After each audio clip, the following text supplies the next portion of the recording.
안녕하세요. 기업분쟁연구소 조우성 변호사입니다. 자, 뉴스 속 법률 이야기 오늘은 요즘 프랜차이즈 미용실 많잖아요. 프랜차이즈 미용실에서 부원장으로 있으면서 헤어 디자이너로 근무하던 사람이 그만두고 인근에서 어떤 헤어 샵을 연 경우에 당초에 계약에 따르면 너 1년 동안 1km 반경 내에서는 열면 안 돼. 만약에 열면 1,000만 원 위약금 물어야 돼. 라고 계약을 했다고 칩시다. 계약을 위반한 거죠. 과연 이 경우에 손해배상 책임이 발생하느냐. 그래서 1심 판결이 최근에 나온 사건이 있었습니다. 2017년 11월부터 서울 강남구에서 A씨가 사장님이에요. A씨가 운영하는 프랜차이즈 미용실의 부원장으로 근무하던 B씨가 인근에서 새롭게 오픈한 그 사람인데요. 2018년 5월 계약을 해지하고 저 그만두겠습니다라고 하고 보름 뒤에 그 A씨의 미용실에서 450m 떨어진 곳에 미용실을 연 겁니다. 그런데 당초에 그 계약에 따르면 일종의 뭐 도급 계약이라고 되어 있지만 좀 쉽게 말하면 뭐 고용 계약 같은 거죠. 자, 계약을 마치고 1년 동안은 반경 1km 이내에서 동종 영업을 개시하거나 동종 업종에 취업해서는 안 된다. 그러니까 창업하거나 미용실에 취업해서는 안 된다.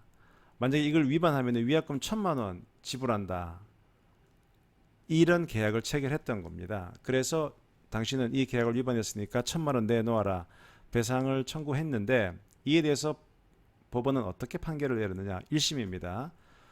경업금지, 경업이라는 게 경쟁되는 업이거든요. 경업금지 약정을 위반한 건 맞네.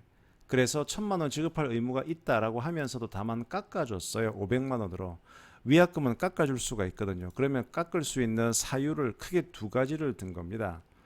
하나는 사장님이 A씨가 경업금지 의무와 관련해서 즉 너는 말이야 앞으로 1년 동안 하면 안 돼. 이런 것을 강요하기 위해서 별도의 대가를 준 게 없다. 첫 번째. 두 번째, 이 두 미용실의 거리가 574m다. 꽤 멀다. 그래서 뭐 100m, 50m 이런 모르겠지만 574m 같으면 뭐 이렇게 그렇게 가깝지도 않고 그래서 이 A씨의 미용실 매출에 큰 영향을 줬다는 걸 좀 인정하기 어렵다. 그래서 이 두 가지 사유 때문에 1,000만 원 다는 그렇고 500만 원만 줘야 된다. 이런 판결이 내려진 겁니다. 보통 이런 경업금지 약정 싸움이 들어가면 그 청구를 당한 쪽에서는 이거는 직업 선택의 자유를 과도하게 제한한 거기 때문에 안 된다, 무효다 이런 얘기를 많이 하는데요. 우리 법원은 이렇게 본 거네요. 이미 한 업장에서 고객들과 신뢰관계가 형성된 것을 빌미로 삼아서 인근에 새로운 미용실을 연다면 그 고객을 뺏길 수 있다. 손해를 입을 수 있다. 이렇게 되면 미용실 운영자는 열심히 노력해서 얻은 결실을 대가 없이 이용하는 것이 되고 일종의 무임승차, 프리라이딩. 그래서 이거는 보호할 필요가 있다. 그리고 이게 중요한데요. 이게 뭐 앞으로 평생 헤어 디자인을 하지 마라 그것도 아니지 않느냐.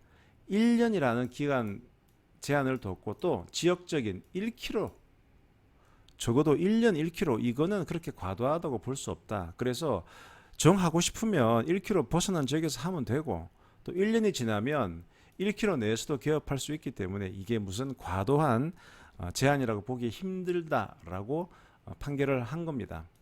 자, 그러면 제가 이 판결에서 몇 가지를 말씀드릴게요. 첫 번째, 이런 경업금지 약정이 우리 법원은 인정을 해주는구나. 다만 인정을 해줄 때는 좀 제한이 있는 겁니다. 지금 이 경우에도 1년이라고 돼 있었고 그 다음에 반경 1km 이내에 그런데 예를 들어서 뭐 내가 반도체 회사에 다녔다. 그러면 그런 경우에도 이제 보통 1년 그 다음에 좀 심한 경우에 2년까지도 이제 인정해주는 그런 판례들이 최근에 나오는데요.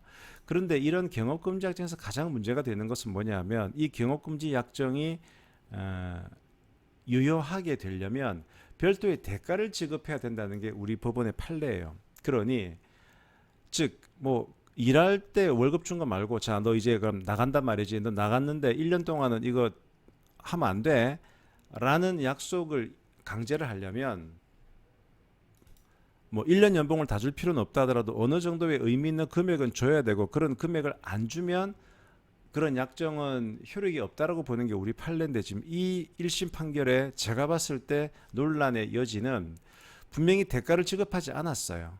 근데 대가를 지급하지 않았으면 다른 판례 같은 거 보면은 이 경업금지 약정 자체가 무효화되는 경우가 있는데 지금 이 판결에서는 유효한데 다만 금액만 500만 원으로 깎아준다. 그래서 기존의 대법원 판결하고는 조금 입장이 다른 것 같아요. 그래서 B씨 입장에서는 아니 나는 이거는 기존의 대법원 판결에 비해서 나한테 이거는 불리하게 판결을 내려졌다. 나는 아무런 대가를 받은 것도 없기 때문에 이 약정은 무효다라고 항소를 제기할 수도 있는 문제 같습니다. 그래서 요즘 부쩍 이 경쟁이 치열해지다 보니까 이런 경업 금지 약정 위반 사건이 꽤 많아요. 무슨 학원 강사의 약정 위반 사건도 제가 최근에 한번 봤거든요. 그런 것도 있고 그다음에 전통적으로 이거 뭐 반도체라든가 이런 좀 그런 IT 업종에 관련된 그런 경업 금지 약정 위반 사건도 지금 계속 사례가 나오고 있던데 어떤 경우에는 회사가 이기고 어떤 경우는 회사가 지고 이런 업앤다운이 있습니다. 그런 부분들은 나중에 제가 또 다른 파일에서 한번 정리를 해드리도록 하겠습니다. 지금까지 기업분쟁연구소 조우성 변호사였습니다. 감사합니다.